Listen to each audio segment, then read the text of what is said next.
Riyaya jaman saiki iki lho. Plus 5 ini iki lho jajane ya cek utuh, cek akeh. Lho, jajane cek utuh, rokoke ya enek kabeh. Jane ya ora ndlemet, lho.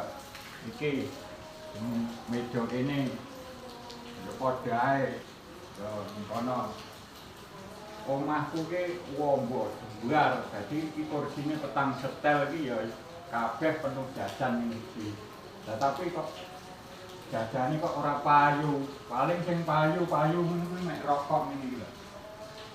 Arek nom-nom kuwi ya bapak-bapak barang iki gelem ya mek rokok.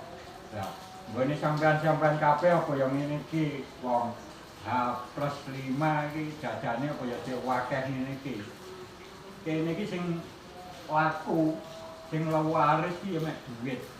Jadi 5.000-an, 10.000-an, 20.000-an, 50.000-an. Ya cumane wae kanggone kene aku atusan urung tau. Mergo ya